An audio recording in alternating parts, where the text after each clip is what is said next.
오늘의 말씀, 그리스도의 완성된 사역, 우리의 영원한 소망 사랑하는 성도 여러분, 오늘 우리는 하나님의 깊고 놀라운 사랑의 이야기 속으로 함께 여행을 떠나고자 합니다.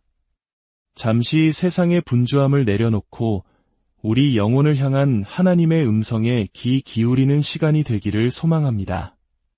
오늘의 말씀이 여러분의 마음에 큰 울림과 위로를 준다면 좋아요를 눌러 그 은혜를 함께 나누어 주시고 이 채널을 구독하여 더 많은 영혼들이 하나님의 귀한 말씀을 만날 수 있도록 도와주시길 바랍니다.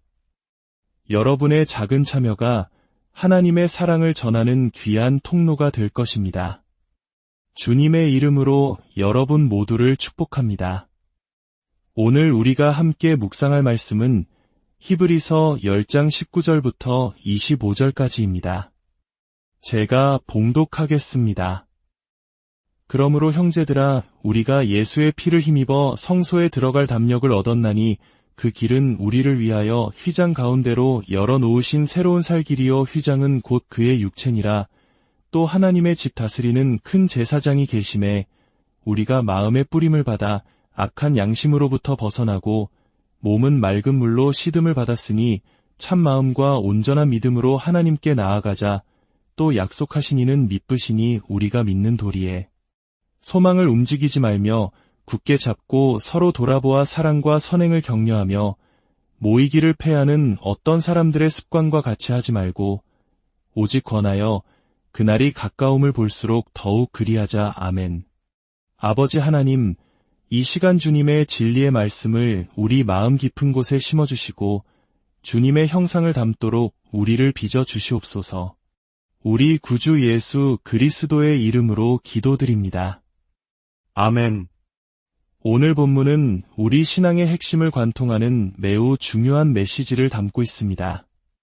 그것은 바로 예수 그리스도께서 이루신 완성된 사역과 그 사역을 기반으로 우리가 살아가야 할 아직 완성되지 않은 사역에 대한 것입니다.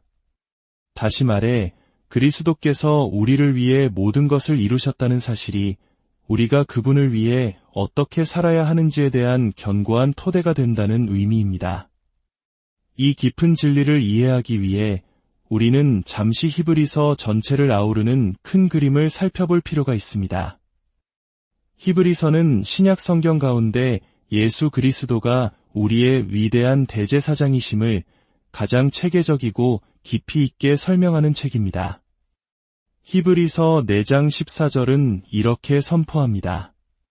그러므로 우리에게 큰 대제사장이 계시니 승천하신 이곳 하나님의 아들 예수시라. 여기서부터 히브리서 저자는 구약의 제사장들과는 비교할 수 없는 그리스도의 제사장직의 우월성을 설명하기 시작합니다. 여러분, 구약 시대의 제사장들을 떠올려 보십시오. 그들은 백성들을 대신해 하나님께 나아가 제사를 드리는 중요한 역할을 맡았습니다. 하지만 그들 역시 연약한 인간이었습니다. 그들은 죽음을 피할 수 없었기에 한 제사장이 죽으면 다른 제사장이 그 자리를 이어야만 했습니다. 또한 그들은 백성의 죄를 위해 제사를 드리기 전에 먼저 자기 자신의 죄를 위한 제사를 드려야 했습니다. 제사는 매년 반복되었지만 그것은 죄의 문제를 근본적으로 해결하지 못하는 불완전한 그림자에 불과했습니다. 하지만 히브리서 7장은 예수님에 대해 이렇게 증언합니다. 그는 영원히 계심으로 그 제사장 직분도 갈리지 아니하느니라. 그리고 27절에서는 그는 저 대제사장들이 먼저 자기 죄를 위하고 다음에 백성의 죄를 위하여 날마다 제사 드리는 것과 같이 할 필요가 없으시니 이는 그가 단번에 자기를 들여 이루셨음이라고 말씀합니다. 예수님은 죽음을 이기시고 영원히 살아계신 대제사장이시며 죄가 없으시기에 자신을 위한 제사가 필요 없으신 분입니다. 그리고 가장 중요한 것은 그분은 수많은 짐승의 피가 아닌 단번에 자신의 몸을 들여 영원하고 완전한 속죄를 이루셨다는 사실입니다. 이것이 바로 옛 언약과 새 언약의 결정적인 차이입니다. 옛 언약이 율법과 제사라는 인간의 의무에 초점을 맞추었다면 새 언약은 전적으로 하나님의 주도적인 행동과 은혜로운 약속에 기반합니다. 그 약속의 중심에 바로 예수 그리스도의 십자가 피가 있습니다. 마태복음 26장에서 예수님은 제자들과의 마지막 유월절 식사 자리에서 떡과 잔을 나누시며 말씀하셨습니다. 받아 먹으라, 이것은 내 몸이니라. 너희가 다 이것을 마시라. 이것은 죄 사함을 얻게 하려고 많은 사람을 위하여 흘리는 바나의 피 곧 언약의 피니라. 이 장면에서 예수님은 유월절의 어린 양을 상징적으로 자신으로 대체하셨습니다. 그분 자신이 제사를 드리는 대제사장이자 동시에 제물로 드려지는 어린 양이 되신 것입니다. 이단 한 번의 완전한 희생 제사를 통해 그분은 우리의 모든 죄값을 치르시고 영원한 구속을 확보하셨습니다. 히브리서 9장 12절은 이 사실을 다시 한번 강조합니다. 염소와 송아지의 피로 하지 아니하고 오직 자기의 피로 영원한 속죄를 이루사 단번에 성소에 들어가셨느니라. 그리고 10장 12절은 이 사역의 완성을 이렇게 선포합니다. 오직 그리스도는 죄를 위하여 한 영원한 제사를 드리시고 하나님 우편에 앉으사 제사를 마친 제사장은 결코 앉을 수 없었습니다. 왜냐하면 그의 일은 끝이 없었기 때문입니다. 그러나 예수님은 자신의 사역을 완성하시고 하나님의 보좌 우편에 앉으셨습니다.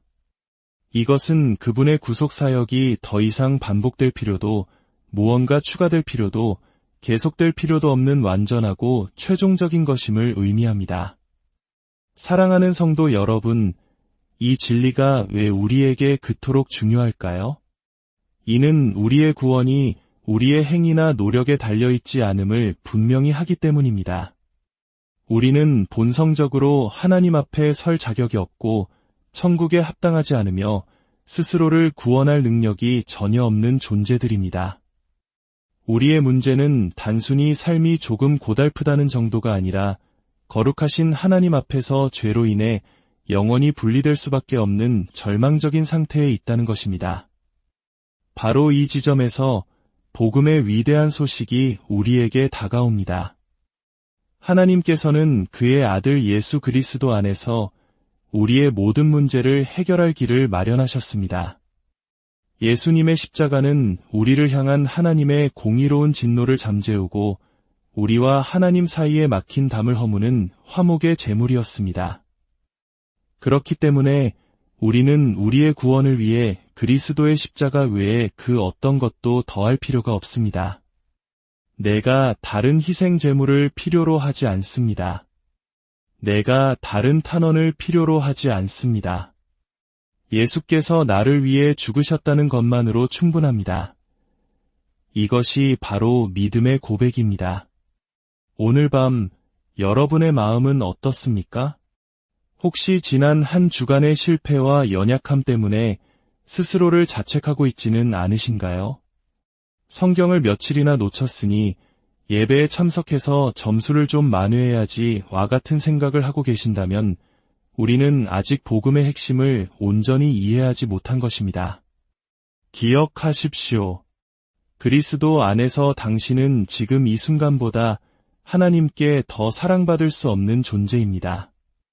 왜냐하면 당신의 가치는 당신의 행위가 아니라 당신을 위해 모든 것을 이루신 그리스도의 완성된 사역에 있기 때문입니다. 그분의 완전한 희생이 우리의 구원과 하나님 앞에서의 우리의 자리를 영원히 보장합니다. 19세기 영국의 위대한 설교가 찰스 스펄전은 죽음을 앞두고 친구들에게 이렇게 고백했습니다. 나는 40년 이상 십자가에 못 박히신 그리스도를 전파했고 많은 영혼을 주님께로 인도했지만 지금 이 순간 나에게는 내 주님이시며 구원자이신 예수 그리스도께서 죄 많은 인간들을 위해 행하신 일 외에는 단 한 줄기의 희망도 없습니다. 마틴 로이드 존스 목사님 역시 이렇게 말했습니다. 내 양심이 나를 고발할 때 나에게 안식과 평화를 줄 수 있는 것은 단 하나뿐입니다. 그것은 나사렛 예수, 하나님의 아들께서 나를 용서하셨다는 사실을 아는 것입니다. 내가 죽음의 침상에 누워 나의 창조주이시며 영원한 심판자이신 분을 만나러 갈 때 나의 유일한 소망은 내가 예수 그리스도의 의로 옷 입고 그분께서 내 손을 잡고 그의 영광의 임재 앞에 나를 흠없이 기쁨으로 세워주실 것이라는 사실입니다. 사랑하는 여러분, 우리의 유일한 소망, 유일한 자랑, 유일한 만족은 오직 예수 그리스도 한 분뿐입니다. 이제 히브리서 10장 19절로 돌아가 봅시다. 그러므로 이 한 단어는 지금까지 우리가 나눈 모든 진리를 바탕으로 우리가 어떻게 살아야 하는지를 알려주는 중요한 전환점입니다. 그리스도께서 우리를 위해 모든 것을 완성하셨기에 우리는 이제 그 안에서 새로운 삶을 살아갈 특권과 책임을 갖게 되었습니다. 첫째, 22절은 말합니다. 참 마음과 온전한 믿음으로 하나님께 나아가자.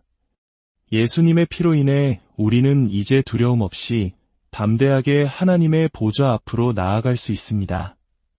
입술로만 주를 찾는 것이 아니라 우리의 마음 중심을 다해 그분과의 깊은 교제 속으로 들어가야 합니다.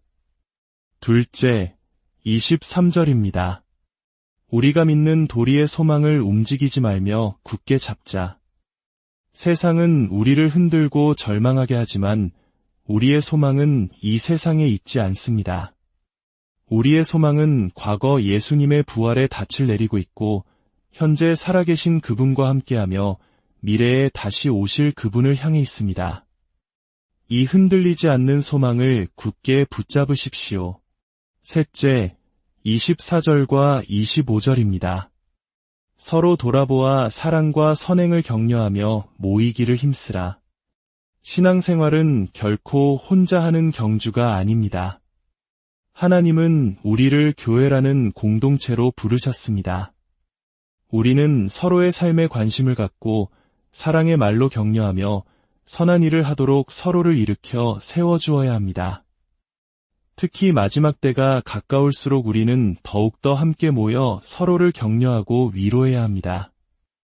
아마 이 세상에 격려가 너무 많아서 힘들다고 말하는 사람은 아무도 없을 것입니다. 우리 모두는 따뜻한 격려가 필요합니다.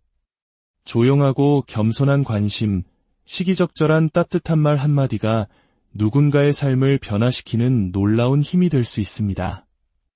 말씀을 맺겠습니다. 우리의 신앙의 기초는 내가 무엇을 했는가가 아니라 그리스도께서 무엇을 하셨는가에 있습니다. 그분은 우리를 위한 모든 것을 십자가에서 완성하셨습니다. 이 놀라운 진리가 우리에게 하나님께 담대히 나아갈 힘을 주고 세상 속에서 소망을 잃지 않을 이유가 되며 서로를 사랑으로 섬겨야 할 동기가 됩니다. 아버지 하나님, 우리를 위해 아들을 내어주신 그 놀라운 사랑에 감사드립니다.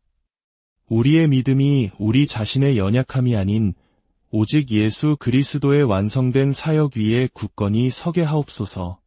그 은혜에 힘입어 날마다 주님께 더 가까이 나아가게 하시고 흔들리지 않는 소망을 붙들며 서로 사랑으로 격려하는 공동체로 살아가게 하옵소서. 우리 구주 예수 그리스도의 이름으로 기도합니다.